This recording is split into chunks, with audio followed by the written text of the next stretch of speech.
Hola, hola, buenos días. ¿Me están escuchando? Quiero verificar si el Perfectamente. sonido funciona.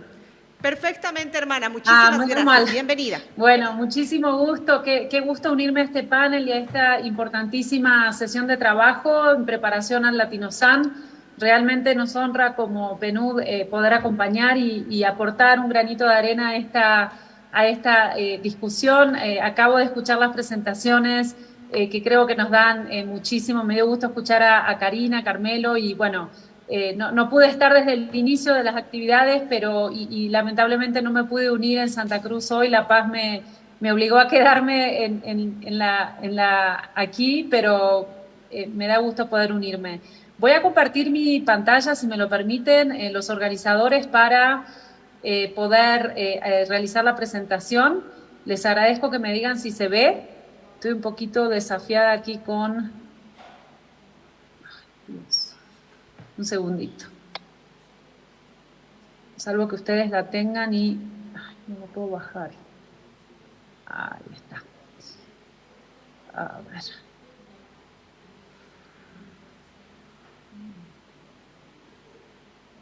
Me podrán avisar si la ven. ¿Ustedes como organizadores la tienen a mano la presentación? Claro que sí, Luciana, si desea podemos compartírsela. Ay, sí, les voy a agradecer. Me van a hacer un alivio porque no quiero demorar más y tengo algún desafío aquí para proyectarla. Ay, genial. Muchísimas gracias. Bueno, pues creo que hemos tenido recién las presentaciones fantásticas, ¿no? De los marcos conceptuales que hemos escuchado en la mañana de hoy. Venimos teniendo unas discusiones interesantes. Ahora hemos escuchado de parte del Viceministerio de Agua Potable y Saneamiento, pero también de la directora Karina, es un gusto saludarte, de la Autoridad de Fiscalización y Control de Agua Potable. Desde el PNUD venimos trabajando junto al Sistema de Naciones Unidas en muchos de estos temas y lo que sí querría tal vez destacar es que vemos los avances y desafíos en torno al derecho humano, al ejercicio del derecho humano al agua y saneamiento como una de las partes de la discusión, si se quieren. Y esto me permito también saludar, no saludé al excelentísimo vicecanciller Edwin Freddy Mamani, quien está liderando, ¿no?, esta discusión y junto al vicecanciller y con muchas de las tareas que llevamos adelante aquí en Bolivia, en el país, sí venimos discutiendo de que el ejercicio del derecho humano al agua no puede ir separado del uso racional del recurso y del manejo de cuencas, ¿verdad? Porque esto es una discusión al final bastante integral en torno a agua. Hoy nos han invitado a discutir un poquito cuáles son la situación en torno al del ejercicio del derecho humano al agua y saneamiento de poblaciones en situación de vulnerabilidad, y estamos hablando de aquellas poblaciones que desde Naciones Unidas tenemos, vamos a decir, un sesgo positivo, ¿no?, en trabajar de manera más efectiva, que es mujeres, niños, niñas y pueblos indígenas, originarios, campesinos, que realmente cuando vemos las estadísticas son quienes tienen más desafíos a la hora de poder acceder al ejercicio efectivo de estos derechos que, como decía, implican el acceso al agua potable y a servicios de saneamiento, pero también esta otra foto, que es el ecosistema entero, ¿no?, de cómo funcionan los sistemas de agua. Hoy lo que quisiera, si movemos a la siguiente diapositiva, lo que me gustaría hoy en esta presentación es tener una breve reflexión con ustedes sobre dos grandes temas.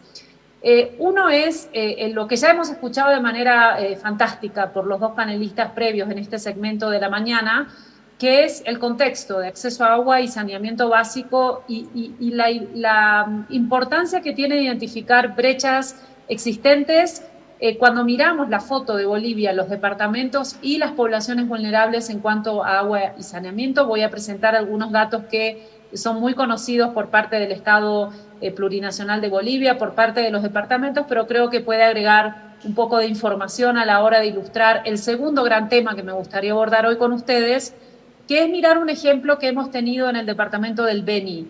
El PNUD hace un tiempo ha hecho una intervención de desarrollo en torno a plataformas de acción multiactor y multinivel para promover desarrollo inclusivo, para fortalecer el sector productivo ganadero en el Beni, que tuvo como beneficiarias a las comunidades urbanas, rurales y a los pueblos indígenas originarios campesinos a través de una intervención vinculada a agua.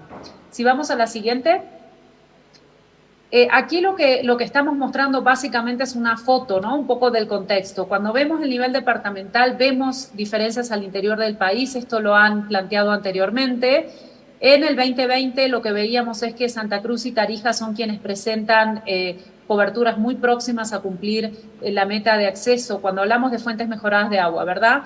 De acceso universal. Y en el resto de los departamentos todavía necesitamos esfuerzos mayores para alcanzar la meta al 2030, que es la meta que nos hemos puesto como Naciones Unidas, pero que los países se han puesto a sí mismos, ¿verdad?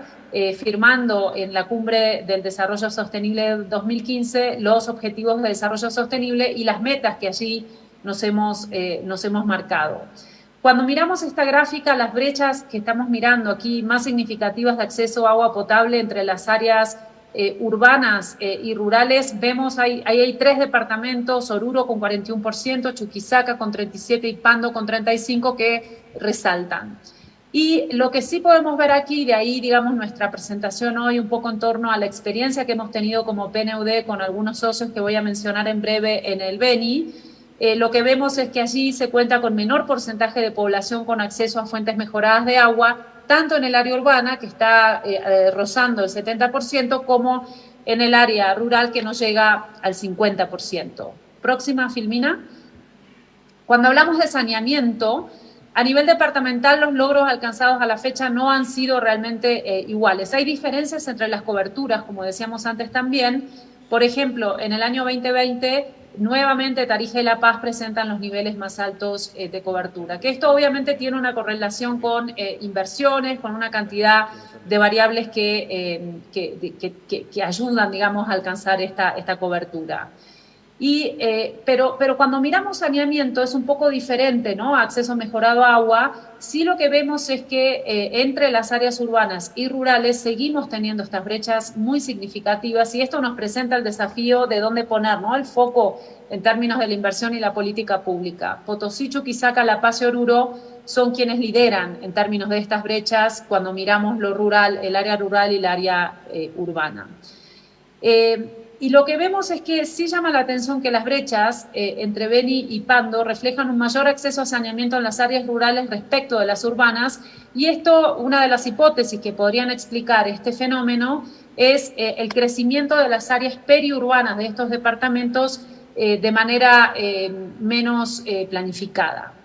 Entonces, déjenme avanzar para no tomar tanto tiempo, porque sé que estamos un poquito retrasados. Con la próxima, Filmina, comentarles un poquito del Beni y por qué hemos ingresado al Beni en esta intervención en torno a perforaciones de pozos y con quiénes trabajamos, cómo lo hicimos.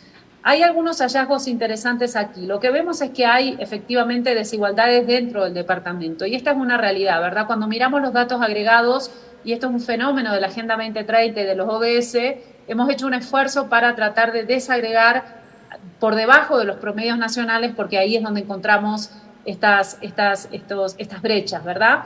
Entonces, estas desigualdades se registran en el Beni, y según procedencia del agua, lo que vemos es que en el área urbana, el agua de los hogares del Beni se distribuye por cañería de red en un 36%, agua embotellada en el 40%, y en el área rural tenemos el pozo sin bomba en un casi 27%, pozo con bomba 25%, y la pileta pública 20%, que son las formas en las a través de los cuales, los medios a través de los cuales los hogares acceden al agua. Según el uso del baño y el servicio sanitario, también vemos evidencias de diferencias entre las áreas. En lo urbano el 70% se utiliza baño letrina con descarga de agua, mientras que en el área rural el 45% utiliza letrina de pozo ciego con piso. Y estos datos realmente lo que nos están denotando es la necesidad de efectivizar el acceso al agua de una manera más equitativa. El uso de pozos de agua es una de las formas más comunes del acceso al recurso, incluso cuando el agua se distribuye por cañería en los hogares, esta también proviene de pozos. ¿Y qué fue lo que, si podemos avanzar a la próxima?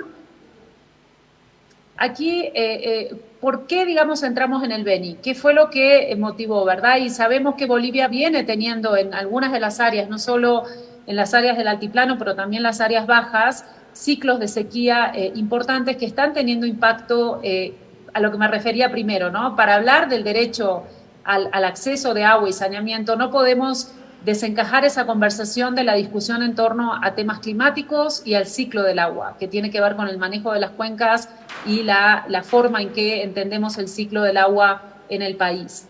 Y lo que vimos en el caso del Beni es que hay un gran desafío en términos del acceso al agua, tanto para el consumo humano, pero también para la actividad pecuaria y el hecho de que se trata de una necesidad compartida. Y esto nos trae esta otra dimensión, ¿verdad? De entender el agua como un recurso para también activar y reactivar la actividad económica, sobre todo en estos momentos donde estamos reflexionando cómo recuperar a Bolivia y toda la fábrica, digamos, la fábrica y el tejido social y socioeconómico a través de la actividad productiva. Y lo que hemos visto en el Beni es que es una necesidad compartida el agua, proviene para el ganado, proviene de agua de lluvia, de ríos, de vertientes, de acequias, de lagos, de lagunas o los curichis, de las lagunas, los curichis o los bebederos, que son alimentadas por agua de pozo. Y aquí estamos planteando algunos de las características de cómo se clasifican los productores ganaderos en el Beni,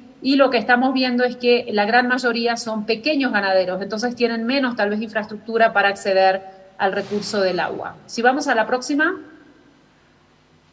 Aquí lo que vemos es un poco el racional, digamos, la lógica detrás de la cual hicimos esta intervención local en el Beni, donde lo que hicimos fue un estudio, ¿verdad? Un diagnóstico para entender un poquito la actividad pecuaria y la vinculación de la intersección, digamos, de la actividad pecuaria con el acceso al agua y la actividad ganadera. Es un sector con muy mano de obra intensivo, ¿verdad? Emplea a 100.000 personas con el equivalente a un salario mínimo nacional.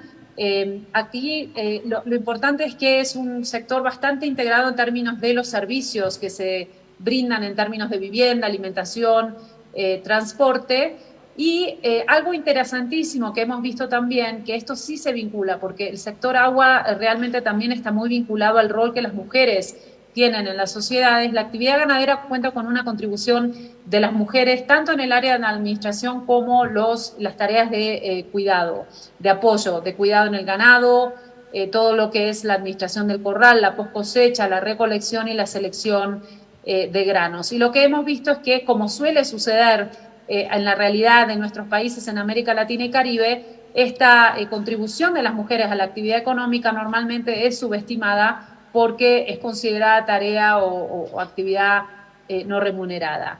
Y lo que hemos visto también es que en el marco, digamos, de nuestro diagnóstico, es que en el momento en que se dan las inundaciones, pero también estos ciclos de sequía, se originan estos procesos migratorios, ¿verdad?, en búsqueda de trabajo, en búsqueda de actividad económica, que tienen un impacto bastante negativo en las relaciones familiares, donde la mujer se ve forzada a migrar o a asumir tareas que tradicionalmente caen además de las funciones reproductivas que, digamos, generan una carga de cuidado importantísima. ¿Qué más vimos en términos de desafíos? La próxima, Filmina. Lo que estudiamos en Beni, y aquí tenemos algunos mapas que nos ayudan a entender cómo se distribuye, digamos, la economía política del territorio. 19 tierras comunitarias de origen en 31% del territorio, tienen más de 1.000 comunidades en casi todos los municipios del Beni, y 70% de estas comunidades son autoidentificadas como indígenas.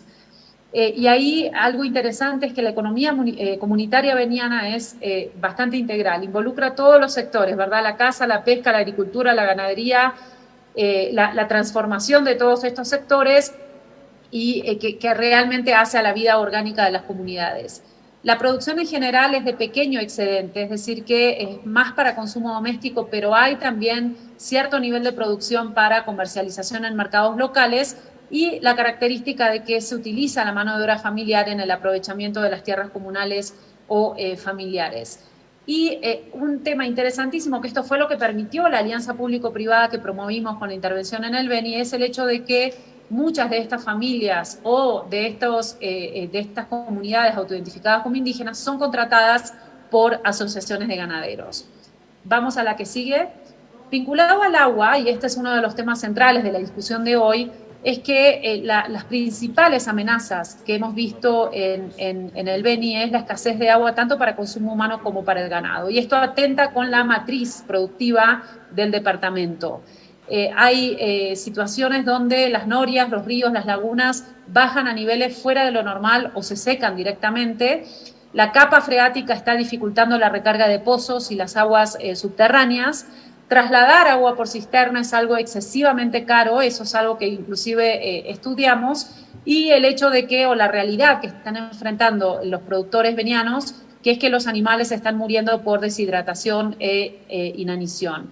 Y esto se suma a vulnerabilidades estructurales en el Beni que tienen que ver con la inseguridad alimentaria, que es entre media y baja y alta, y la condición de pobreza que está por encima de la media nacional, mujeres y hombres alrededor del 55-58%.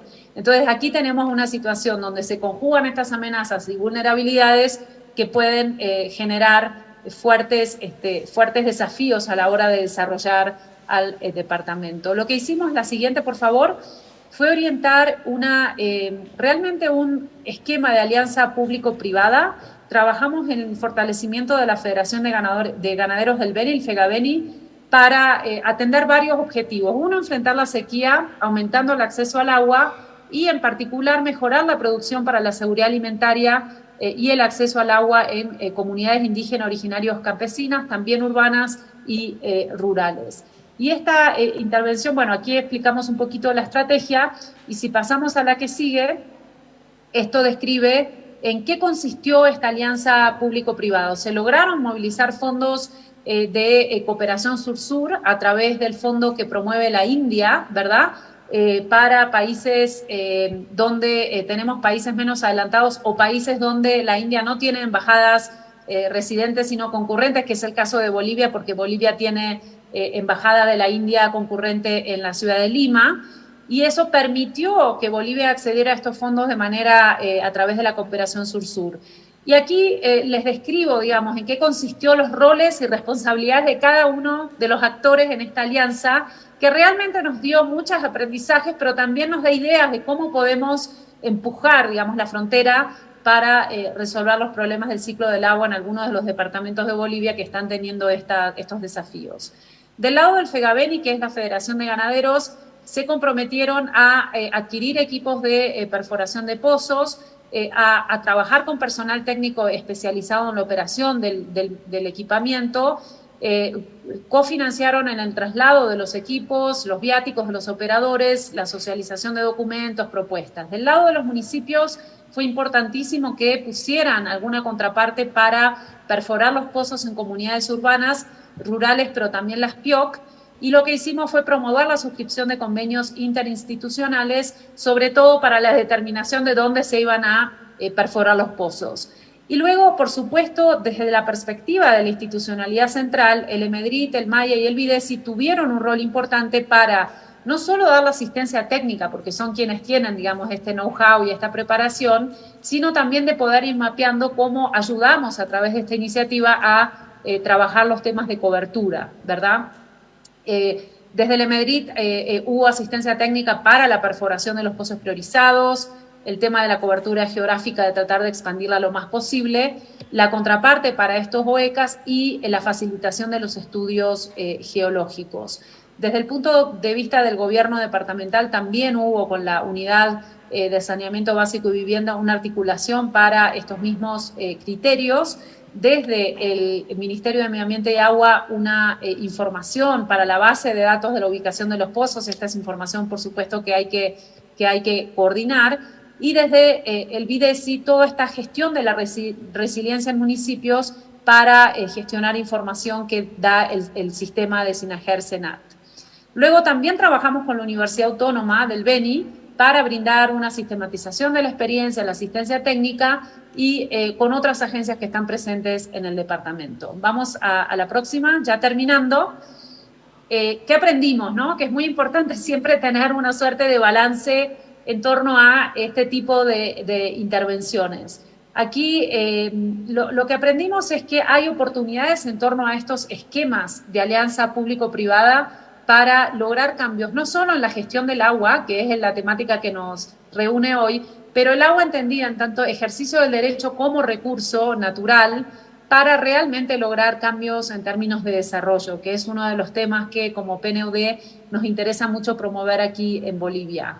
Aquí se habla de alianza en términos de concurrencia de recursos, ¿verdad? De traer recursos y hacer coparticipación de recursos para mejorar finalmente las condiciones de vida de familias venianas y al mismo tiempo maximizar impacto. Fue muy importante también en términos de nuestros aprendizajes estos acuerdos que promovimos para la inclusión de fondos comprometidos de los municipios, por ejemplo. Hay oportunidades para maximizar el rol de los PTDIs y de la forma en que los municipios ejecutan recursos, comprometiendo de manera mucho más proactiva en torno a algunos de los objetivos priorizados, tanto a nivel central como en los niveles subnacionales. Fue muy importante tener también, y aquí el PNUD invirtió mucho tiempo y mucha energía desde el equipo técnico, en coordinar con los productores ganaderos para que los beneficios que se dieran de la perforación de los pozos realmente llegaran a aquellos que normalmente son dejados atrás, que son estas poblaciones en situaciones de vulnerabilidad, como los barrios y comunidades indígenas. Lo que hemos visto y en nuestra sistematización sabemos que los pozos han mejorado la calidad de vida de las poblaciones. Ya empezaron a haber actividades, digamos, producto, digamos, de estas intervenciones como huertas rurales y urbanas, huertos familiares, y esto creemos que también puede tener un impacto importante en términos de la seguridad alimentaria, por ejemplo. Garantizamos el acceso al agua, hubo 20 pozos perforados, estuvimos por debajo de la meta, pero es verdad que las condiciones del suelo veniano hicieron bastante difícil la operación de las perforadoras. Y por último, tal vez decir, y con esto cerrar, la importancia que tiene trabajar con estas plataformas. Muchos de los acuerdos en torno al agua, ¿no? A todos los niveles requieren el multinivel, el multiactor, y aquí creo que no está de más insistir en el hecho de que a través de acuerdos multiactor realmente podemos fortalecer. Hemos sufrido un corte en esta Sí, creo que hay que repetirlo, el hecho de que el agua es realmente el eje central, ¿verdad?, del desarrollo sostenible. Así que ahí lo dejo y agradezco muchísimo la oportunidad, señor vicecanciller, y a todos los participantes de este foro. Cuenten con el PNUD para continuar esta discusión y nos veremos también mañana en otra de las sesiones. Muchas gracias.